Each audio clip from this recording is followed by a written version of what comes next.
Welcome back to Pokemon Y2! Last time we found some leftovers in the sewers, and I didn't say no to them. I mean, if you can handle a Big Mac, then you can handle sewer leftovers.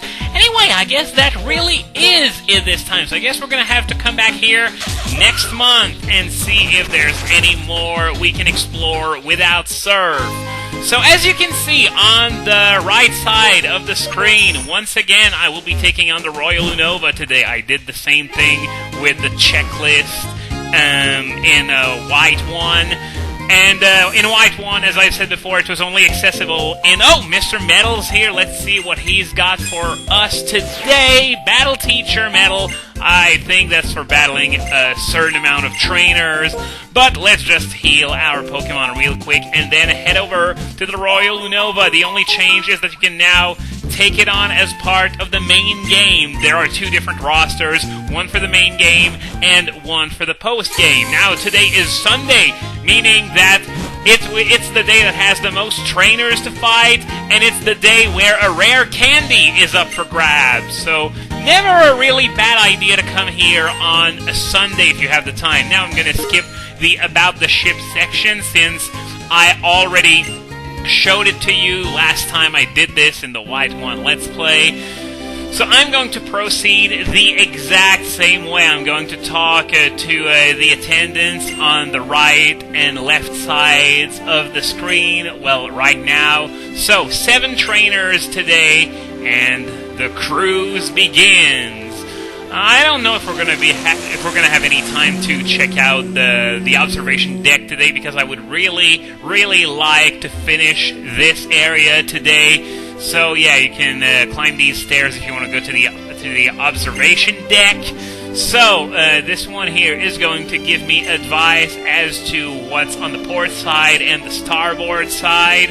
Port means left, starboard means right, just so you remember. So 5 on the port side and 2 on the starboard side. No, not 3, 2, sorry about that. So, this means that we're going to begin our search on the port side right after we are done reading this. Only 1 trainer in the blue cabin, so this means 1 in the blue and 6 in the red. Oh, whoa! Sorry about that. I forgot to change back to the emulators window right here. So, can I talk to you? Thank you very much. So, yeah, of course, battling some trainers is much more beneficial, especially if you want that rare candy that's up for grabs today. So, this hasn't changed either. Some guests are just going to be chatterboxes and continue on until the next whistle blows. After the whistle has blown 5 times, it doesn't matter how many trainers you fought, you're out of there! So, here is our very first trainer, and by the way, the whistles can still be triggered one of 2 ways: if you talk to the wrong NPCs, or if you just spend some time walking around. Eventually the whistle will blow on its own. Now, moving on to something else, the fairy type has been announced last week officially, and I would like to go ahead and do some theory crafting for fun, even though we only have, we only know for sure that it's going to be strong against Dragon, even though Pokemon Smash alluded to other stuff last month. I think, regardless of whatever type effectiveness Fairy ends up having, and I probably should update that checklist. I'll do that right now. 1 for Port, 1 for Red. Here we go. So regardless of whatever type effectiveness it ends up having, it's already fairly certain that there are a few Pokemon that are going to suffer. First and foremost, Jirachi, which benefits from an excellent typing in Steel Psychic. And even though losing Psychic would have less of an impact than losing Steel... Oh, it's a trainer, so I'm going to update this real quick. 2 out of 5, 2 out of 6, here we go. So, even losing Psychic would be a pretty huge blow because of the excellent type synergy, defensively speaking, between the 2 types. I mean, Steel's weak to fighting, but Psychic compensates for that. Psychic is weak to Ghost and Dark, and Steel resists those 2 types. Same for Bug. So, in the end, it only has 2 weaknesses, which are ground and fire, so even losing that would sort of get rid of that pretty good synergy. And as a result, and you just know that if Jirachi does get retconned, it's the steel type that's going to go first, because it just doesn't look steel-like at all. And losing all these resistances, losing stab on Iron Head, would be an absolutely enormous blow to Jirachi. It would get screwed over on the same level as Heterotome when it got its own typing retcon. Now, of course, the idea of having an electric fire with levitate was fairly interesting, but it just didn't work as well as when it was electric ghost. 3 out of 5, 3 out of 6, here we go. Once again, the trick is to first start visiting the cabins that correspond to the more common ones. So here, I am visiting the cabins on the port side that are red, so that I would get as many trainers out of the way before the really hard part begins. It really helps to figure that kind of stuff out. And other Pokemon that would suffer, undoubtedly, and I'm sure many people are looking forward to it, Chansey and Blissey. Part of what makes them so effective is the fact that they only have the one weakness to fighting. Even though they don't have any resistances and are only immune to Ghost, they are very effective because the right answer to use against them is narrow. Even with the power creep, there still isn't a whole lot of stuff that can say it really trumps Blissey outside of anything that packs a fighting move, especially a physical one, because it can sponge even some Aura Spheres and Focus Blasts. But give it a few more weaknesses, and even with added resistances, it just would not work nearly as well. So, Blissey and underused next gen, maybe? That is something we're going to have to look out for, and I'm sure underused players are going to be particularly pissed off if such a thing ever materializes.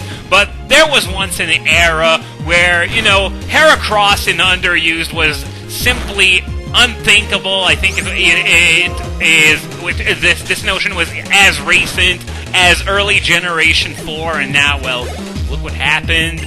But, it would be so hilarious to see one of arguably the most dominant Pokemon of all time get relegated to underused just because of a type retcon.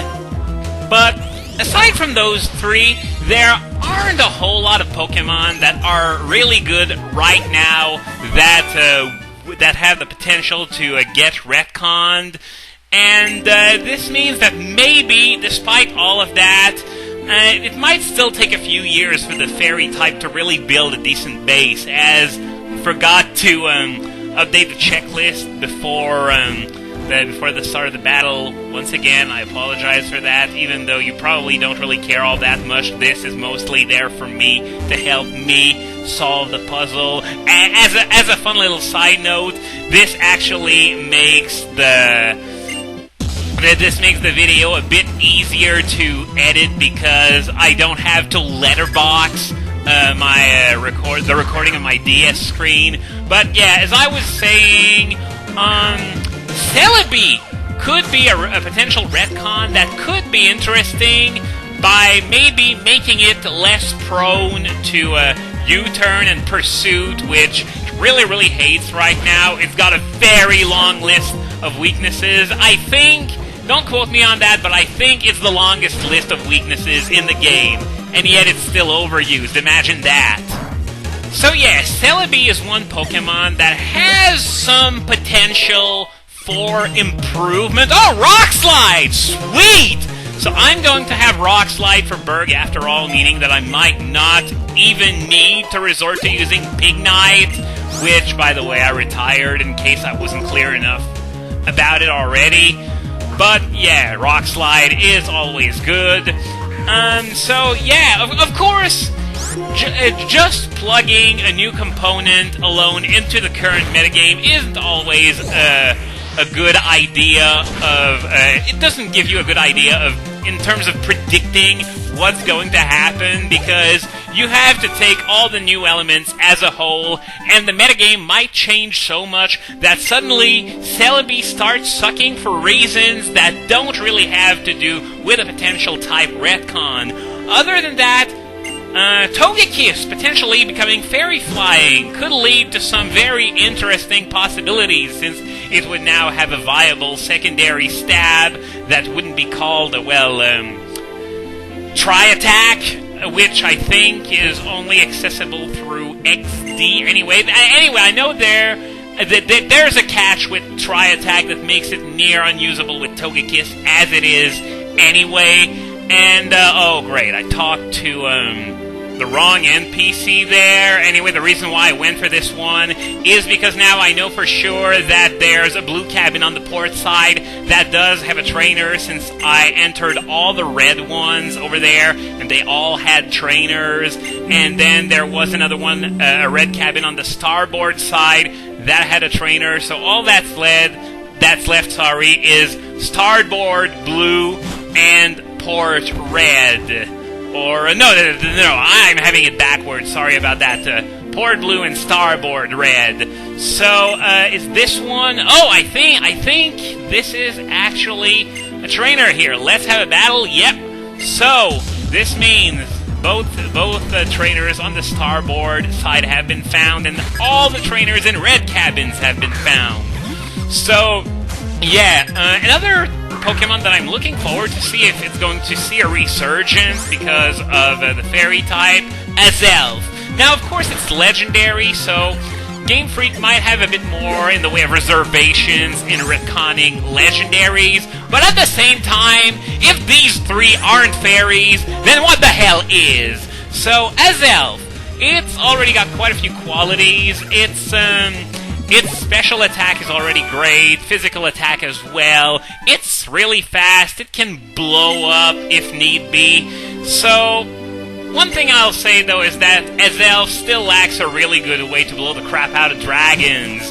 It doesn't get Ice Beam, even though Mesprit does. So, the only things it really has are Hidden Power Ice and Ice Punch. So it's either that or bust. So having a stab move to use against dragons could prove to be a way to overcome its rather shitty durability. Of course, maybe not. Maybe it's still going to remain underused for a while, but I'd really like to see the little guy improve a bit because it used to be so good in Generation 4. And, oh, there we go. Here's the final trainer. I was sort of worried that the one in the cabin right next to that one was going to make the whistle, the whistle blow, like that other chick who said, "Oh, I don't talk too much. I don't talk too much," even though, I just talked a little, and look how late it is. Completely oblivious to the fact that she just wasted my time as well as a valuable whistle, even though I think the whistle has only blown twice so far. But yeah, other than that, there's also Victini that could potentially maybe lose its psychic type. Of course, it won't lose the fire type, since basically fire is its main type of sorts, and it doesn't have too much on the psychic side, aside from psychics and headbutt, Psyshock, that kind of thing. So once again, it could be sort of an improvement considering psychic offensively, because Victini sure as hell isn't known for its defensive prowess. Changing Psychic for Fairy could be a huge boon on the offensive side. So, went against every trainer on the ship, and if I recall, this guy here isn't the one who's going to give me my rare candy, so I'm just going to leave. If I had more time left on this video, I could go to the observation deck, but I'd rather not, considering that I still have a bit of dialogue to go through. So, here we go. Rare candy for defeating all 7 trainers on the Royal Unova on a Sunday night. So with that done, I will see you guys next time, and yeah, have a nice day.